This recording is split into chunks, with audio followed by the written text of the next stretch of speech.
Buenas tardes, Federico Andajasi, un gusto este contacto para Fuera de Serie.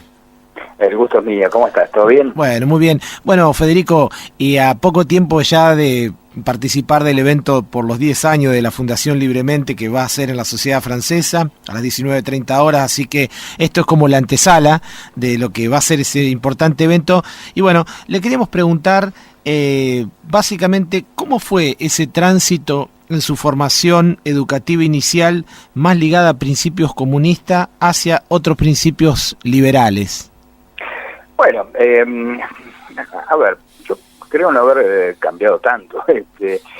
Yo te cuento, efectivamente, ahora que se habla tanto del adoctrinamiento en las escuelas, en los colegios, cosa que efectivamente está sucediendo, yo te puedo decir en primera persona que yo he sido un niño adoctrinado, porque como decías, yo provengo efectivamente de una familia vinculada al Partido Comunista, mi abuelo entre el Partido Comunista, y muy de chico, desde el jardín de infantes, pasando por la colonia de vacaciones, y demás, iba, bueno, a estos lugares están directamente vinculados al Partido Comunista.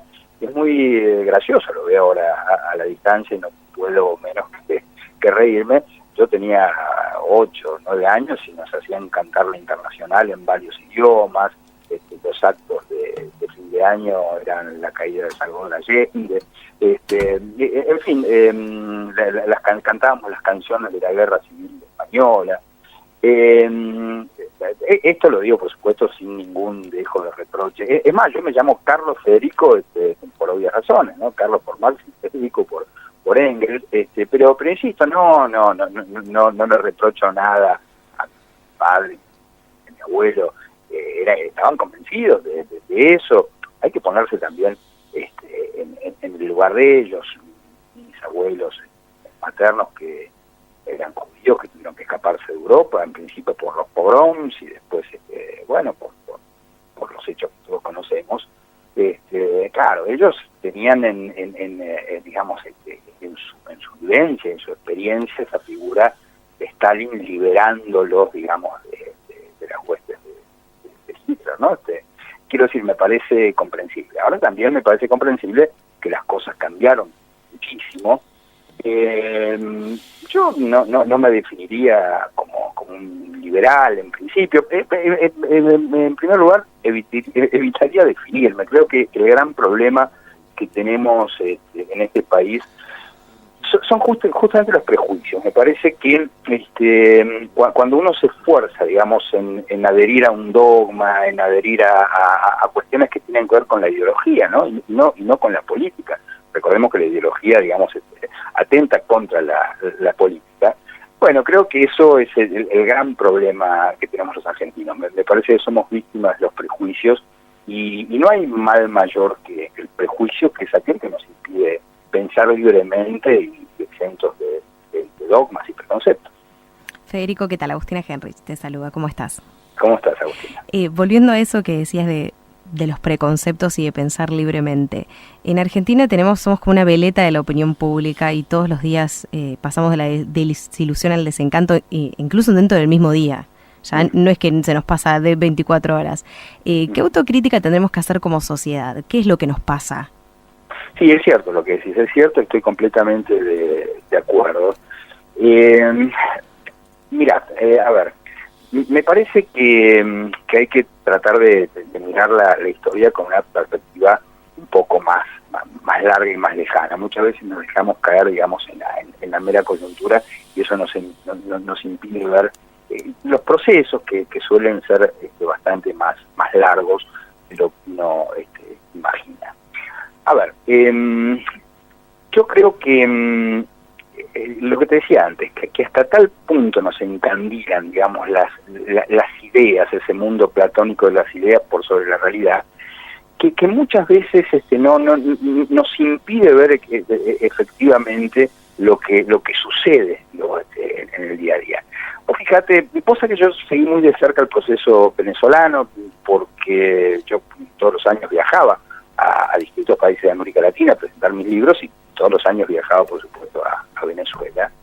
Hasta que llegó un momento en que se hicieron más espaciados esos viajes y después, bueno, por supuesto, se suspendieron y no se publicaron más mis libros en Venezuela, y te diría que ni siquiera por cuestiones ideológicas, sencillamente no había más papel para imprimir libros. Entonces, yo puedo ver cómo aún ante la evidencia de que Venezuela está arrasada, de que Venezuela padeció un apocalipsis, de que ya es un lugar inevitable, de que hay un éxodo constante de venezolanos hacia todas partes. Bueno, acá en la Argentina está lleno de venezolanos.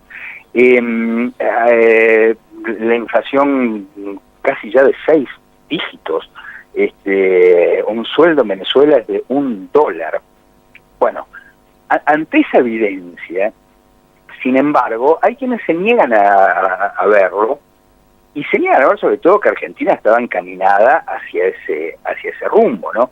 Ahora, es notable, ¿no? Y yo creo que en el caso de Venezuela se ve claramente esa contradicción entre la ideología y la política, entre ese mundo platónico de las ideas y la realidad. Entonces me parece que hay una suerte, y nos sucede a nosotros los argentinos en relación con lo que vos comentabas, que nos deslumbramos. Me parece que nos deslumbramos, digamos, con ciertas ideas, con ciertas personas, sobre todo. Me parece que el gran problema de la Argentina es esa tendencia al personalismo, ¿no?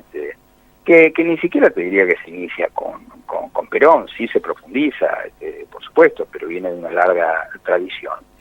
Y me parece que el populismo, digamos, cuya principal herramienta es el personalismo, nos impide, digamos, tratar de pensar en términos sensatos, porque finalmente me parece que el personalismo desemboca forzosamente en el fanatismo, desemboca a seguir a las personas a pesar de lo que digan. Vos fijate, el kirchnerismo, o Néstor y Cristina, se dieron vuelta en el aire, yo ya perdí la cuenta de cuántas veces, ¿no? En principio, si empezamos a revisar la historia desde el menemismo, fueron los primeros menemistas, acompañaron la privatización de YPF, los vimos abrazados a Néstor Kirchner, a Cavallo, después lo vimos abrazado a Caja Fuerte, ¿no? En eso sí se mantuvo absolutamente coherente Néstor Kirchner hasta el último día, ¿no? Era su gran pasión y su gran amor. Y lo vemos también con esta racionalidad que despierta Cristina, en un sector chico pero muy ruidoso en última instancia, que es casi sería un fenómeno de secta, ¿no?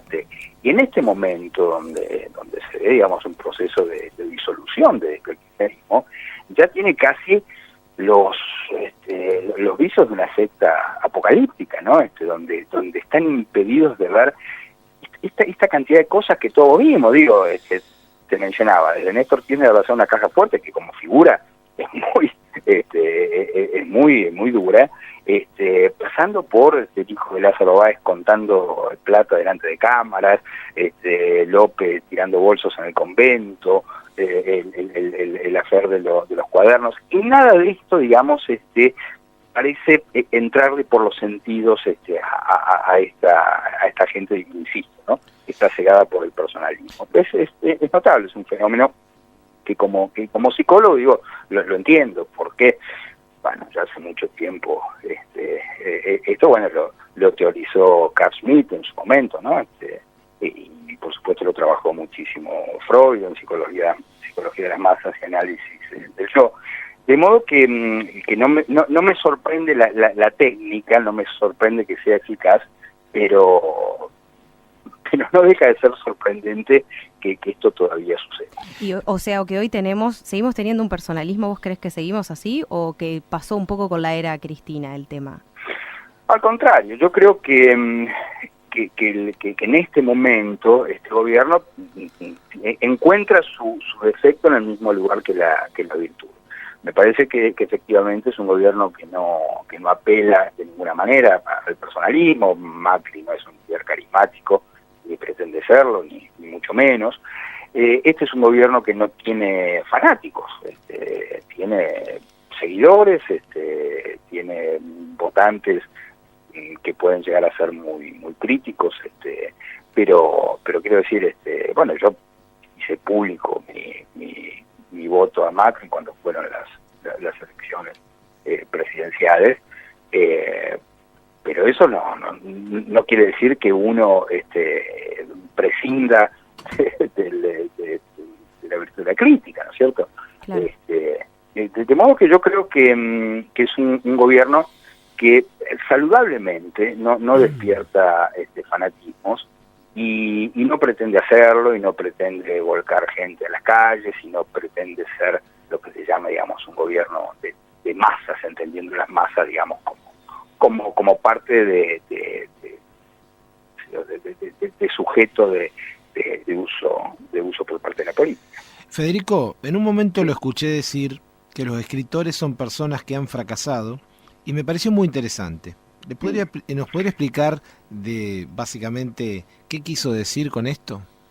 Sí, a mí me causa sorpresa cuando se habla de escritores exitosos, ¿no? Porque se supone que venden muchos libros y eso lo hacen exitoso a un escritor. Ahora, yo creo que para dedicarse a la literatura tiene que haber algo fuertemente patológico, algo que fracasó en algún lugar. Es decir, los escritores en general no solemos ser gente normal, por así decirlo, ¿no? Y si uno hace un repaso por los grandes hitos de la literatura, por los grandes escritores, bueno, uno puede llegar fácilmente a esa conclusión. Me parece que la escritura se parece mucho a esto que en psicoanálisis llamamos el síntoma, ¿no? Es decir, la escritura es un síntoma. Sí. Bueno, si no, veámoslo en los cuadernos de Centeno, ¿no? Una especie de grafomaníaco que lo escribía y lo anotaba todo. Qué patología. ¿Cómo? Qué patológico, ¿no?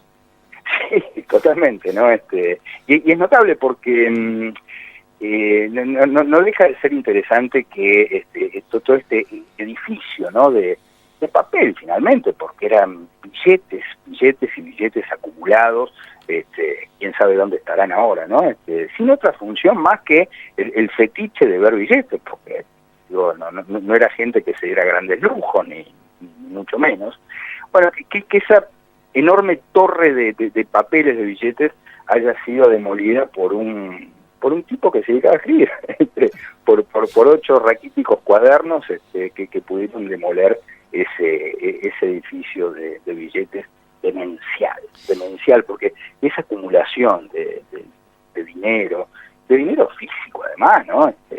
Insisto, sin que tuviera ningún destino, no solo razonable, ningún destino, es también una patología. Pero bueno, volviendo a tu comentario, me parece que efectivamente hay algo sintomático en los escritores, hay algo que ha fracasado, que nos lleva a este oficio tan extraño que es el de escribir.